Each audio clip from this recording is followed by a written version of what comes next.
Our study today is from the book of Proverbs. We continue in chapter 23, this chapter that gives us a list of do nots. The wise man, Solomon, and has gathered from many other wise men perhaps to give us direct instructions concerning what we should not indulge and do. These are direct commands. Do not. There is no other way of looking at it. Today we will look at verse 12. Apply your heart to instruction and your ears to words of knowledge. Very simple proverb where the wise man is telling us to not neglect wisdom. These books that we've been studying since a couple of years now, Proverbs, Ecclesiastes, Song of Solomon, and in Psalms as well, these books in the Bible are categorized as wisdom literature, or the sayings or the writings which are in poetic form. The main theme of these books is wisdom. And Solomon, being the chief architect of these books, is a man we know of wisdom. And even more importantly, Solomon is known to be one of the greats of wisdom because the source of his wisdom is from God. Solomon, who chose wisdom from God, perhaps the best choice that anybody could ever make in their lives. And Solomon, being the recipient of divine wisdom, has done marvelously in ruling God's people, in using God-given wisdom to govern his people. And it was a peaceful time, as his name, Solomon's name, relates to shalom, which is peace. Certainly God's people enjoyed peace and prosperity and wealth because they were governed by a king who was wise with divine wisdom. In this proverb, we have two parallel phrases. The first one is to apply your heart to instruction and your ears to words of knowledge. Certainly, these are parallels because we have the word to hear and ears are both related organ and the function. Ear is what hears and enables us to recognize sounds and know what messages we receive.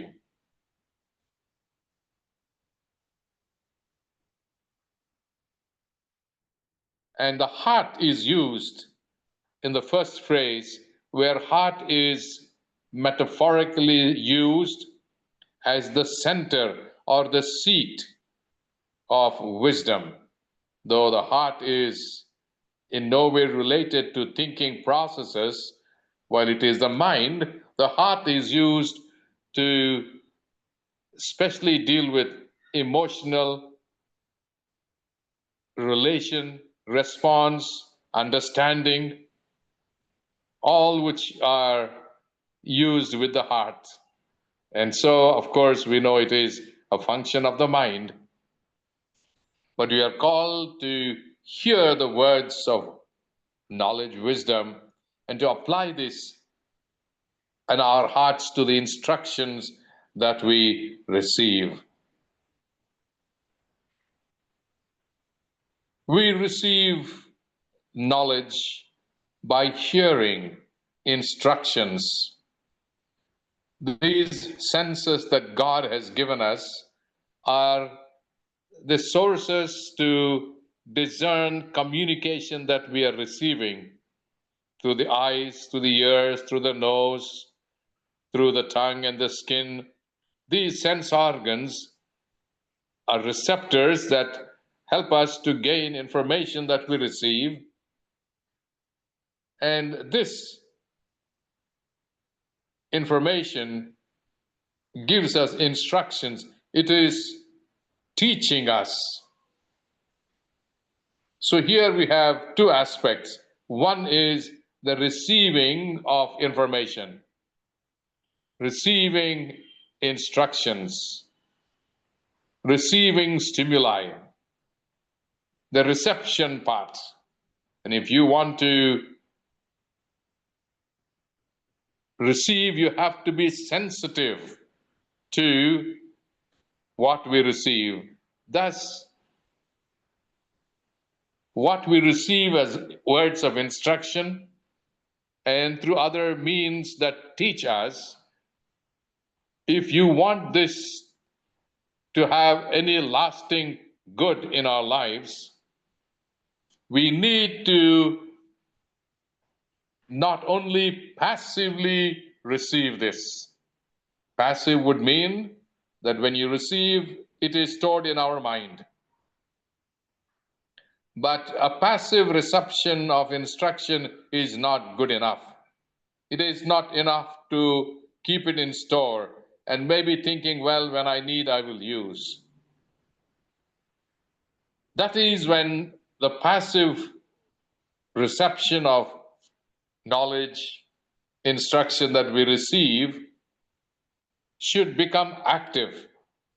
When this instruction is received to the heart, or when this information begins to excite in us a response, and heart is the one which is attributed with our human emotions, our response to the stimuli that we receive, and then we apply this knowledge that we receive now to wisdom and instruction. Information is passed on to us as instruction, and now in response to this instruction, we will apply this to our day-to-day life as knowledge that enables us to face various situations in life. And then we also have the third aspect where this knowledge that the process has now reached up to is then transmitted to others. It is put into practical use and then shared with others. So education is imperative to us to receive instruction, to receive knowledge, to receive the word of God. Thus, this information that we receive should affect our entire being. It should evoke a response to us. We cannot be callous. We cannot be blind to this information that we receive. We cannot be inactive. Rather, we respond to this. And as we continue to gain more instruction, we grow in knowledge as we understand this information. Then we will let this now become part of our experience. When we respond actively within us, we respond to these instructions and it becomes part of our life. It makes changes where it needs to. And when you thus have gained knowledge, we will then share it with others as wisdom, which is the result of this process that goes on in the receiver's life. Our ears must be tuned to receive divine instructions. And our hearts and our ears, as they work together, they will turn it into knowledge that becomes real and practical in our lives. And once we have gained, when our mental vision is opened and we are enlightened, then we become the source of sharing this wisdom to others. This is really a very vital exercise that we are called upon to receive, as we see in this verse of Proverbs chapter 23 and verse 12. This verse, which advises every listener to actively apply their hearts to the instructions that they receive in their ears, to these words of knowledge that is given from a true source, maybe like parents, like your teachers, or maybe elders, and of course, supremely, it is God. So we as human beings can look up to these various sources of wisdom on this earth. Each, of course, certainly are meritorious. But above all human sources, we have God, and whose instructions to us have been revealed in the holy text, in the holy scriptures. God's instructions we seek when we study the scriptures, or we can even hear God speak to us, giving us these instructions. And when you seek diligently and respond positively to the instructions you receive, you will begin to internalize this knowledge. It will change your life. It will alter your thinking process, your decision making, and your behavior. That is when we see instructions we receive becoming part of one's life. And once we see this internalization, this changes, then that person who through experience and over time becomes then a source of this divine wisdom that can be shared with others. We call such person a wise person because he has learned to internalize the instructions that are given to him. Applying this wisdom that is attributed to the heart is merely more than hearing a command. It requires of us to consciously, actively, and intentionally decide to receive it and make changes in our lives.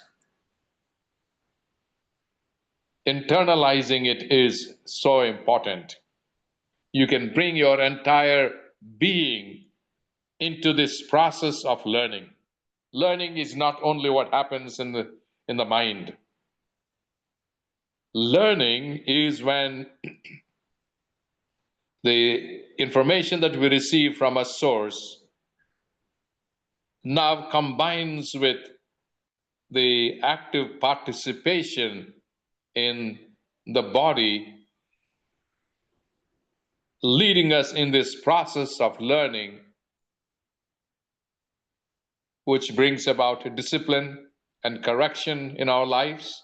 When there are certain things that we need to change, we will receive instructions, we will hear them, we will accept and apply this to our lives by allowing this change to happen in our lives. This can be seen, this discipline, this correction can be seen in one's life. And once we see this active listening has helped to make changes, that person's life becomes a source of wisdom to others. That person is able to tell out of his own experience what that information, the knowledge that he has gained, has done for his life. Then he is able to share this wisdom with others. This is the ultimate goal that God has, to help us each one form a good character. Because of sin, we have fallen short of God's glory. We have lost our path. We have done things without much thinking. We have allowed evil to become part of our lives. We have rebelled. We have forsaken God's ways. But when this instruction is accepted into our lives, we begin to make the necessary changes. A person's life can be seen to be disciplined and corrected. This process in pursuit of knowledge and wisdom, it is a lifelong process. It is not a one-shot, a one-time experience. We continue to gain knowledge throughout our lives. That's why learning is a lifetime experience, we say. It is not a one time, not when we finish your schooling or when you complete a degree or when you have achieved some higher levels of education. Education is something that happens throughout your life. Learning continues on. There is, in a way, no end to this learning, even until the time when somebody dies. It's a lifelong process, a lifelong experience. And so the very life of such a person becomes a wonderful display of wisdom, because his life can show how such constant changes have happened. In this book of Proverbs, we have seen how valuable godly wisdom is. Unlike the wisdom of this world, which is self-centered, which is limited, and only concerned with giving temporary glory, benefits, and maybe an exalted position. But divine wisdom is a lifetime process. That person continues to remain as a source of wisdom, not for himself, but for the sake of others. And so Solomon has put in this book of Proverbs and other books as well wonderful instructions, many chapters where he is teaching us invaluable lessons. We recognize that discipline and close attention to instructions given to us is very important on the part of the receiver. If a person seeks to gain knowledge, he has to be receptive.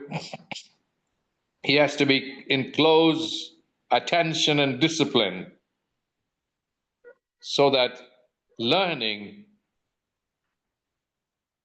of information leads to knowledge where it is retained and it brings about change and transformation in the person's life. And thus, wisdom is able to develop to a level where it can then be shared with others. Speaking mere information without experience remains dry and world and independent. But when it is spoken out of experience, we see its validity, its truthfulness, and how it works. And so a person out of experience is able to tell us the value. Apostle James, out of his experience and his life of training under Jesus, tells us in chapter 1, verse 22,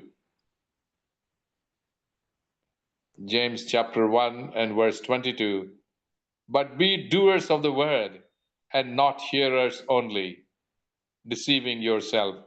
If you only hear the word and keep it or even lose it, you are simply deceiving yourself. But certainly, those who hear the word and those who retain it in their lives and those who follow it, understanding it and follow, certainly such words of wisdom will have lasting value. When we read God's word and apply it, it is like when somebody looks into a mirror and finds something not right, you immediately go and clean it up. Yes, James tells us how important it is to know yourself and then to make changes that need to be done. And so we see these two important experiences that the wise man is talking here, that we hear the words of wisdom, that we apply these to in our hearts, the instructions that we receive, so that this can be a valuable, life-changing experience, leading a person even to become a source of knowledge. The book of Proverbs deals much about wisdom. In chapter 2, we learned in verse 6, it is God who gives us wisdom. Out of his mouth comes forth knowledge and understanding. Human beings, yes, we are given good minds to think, to reason, to understand, but we cannot become the source. We reflect upon, we receive, we understand divine wisdom, which comes from God, and let the process happen. As James has already said in chapter 1, verse 5, if any of us lack wisdom, we need to ask God. And he gives generously to all without reproach, and he will be given to him. We should seek for it. We should desire for it. And when we seek God, he will give us generously. We have seen in chapter 16 of Proverbs that wisdom is much better than gold. Gold, the most precious metal, the most valuable metal that we have commercially, its value, but wisdom in comparison is far greater than gold. And James, again, writing in chapter 3, verse 17, he tells us about godly wisdom as pure and peaceable. Yes, God's wisdom is pure, holy, and brings about peace in the midst of this world, which is full of confusion, and hatred and evil, but divine wisdom is pure and peaceable.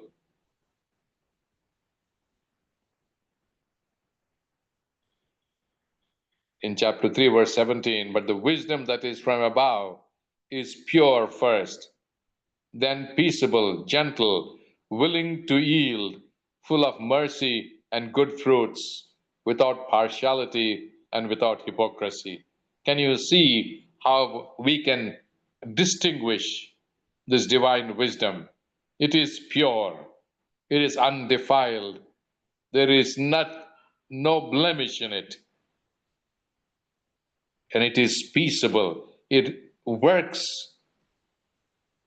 to bring about peace, not hatred, not contention or competition, but it is to bring about peace. And the way how it deals with is gentle, willing to yield. This kind of a spirit that we see in a person who has godly wisdom. He's full of mercy and good fruits.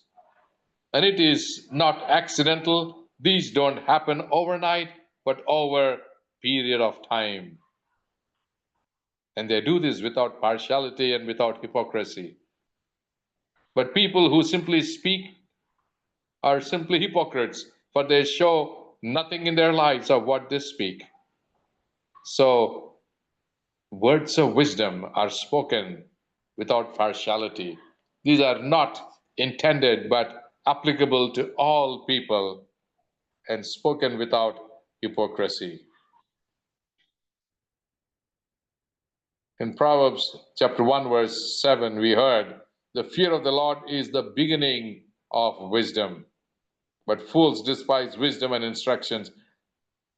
We can receive wisdom only when we start with fearing God, acknowledging who God is, accepting God as our source of wisdom, and taking His word for our very own lives. To fear God is to honor and respect God for who He is. And that begins in us a preparedness to receive God's knowledge. That is the beginning. That attitude of ours is the beginning of wisdom. But if somebody despises instructions and wisdom, we know such people do not have the fear of God. For they boast in themselves, boast of other things, but there is really no fear of the Lord. Thus, we cannot expect to see wisdom. Proverbs 11:2, pride leads to disgrace, but with humility comes wisdom. We have seen this in other passages as we studied. A wise person has removed pride from his life because pride only leads to disgrace. Lucifer and his experience is one good example of how, because of pride, this great covering cherub in heaven has disgraced himself, rebelled, and thrown out of heaven. Rather, a person of wisdom is seen to be humble. And it is only such people who have humility, who have fear of God, that they are ready to receive divine wisdom. In Ecclesiastes chapter 7, verse 12, the wise man said, wisdom is a shelter and money is a shelter, but the advantage of knowledge is this: wisdom preserves the life of its possessor, but money, we know, stays for a while and is exhausted. But wisdom preserves your life, it remains with you, and wisdom is able to be shared, can be multiplied, can be extended to others. It is indeed a wonderful passage that we are talking about concerning wisdom. and how we are to be good recipients of wisdom, seeking it earnestly, sincerely from God, and how we then let this wisdom change our lives, alter our actions and our thoughts and our words. Thus, we can become the source of wisdom as the process of learning and interaction continues throughout our lives. Indeed, a blessed admonition to us today, and reminding us that we do not neglect divine wisdom, but always seek for it. And when we seek and find it, we should let it change our lives and make us wise so that we can share our own personal experiences in our pursuit, in our transformation that wisdom is able to bring about, helping others to change as well. May God bless each one of us as we let God's wisdom become part of our lives and we be changed and transformed to be true reflectors of God's character. May God bless each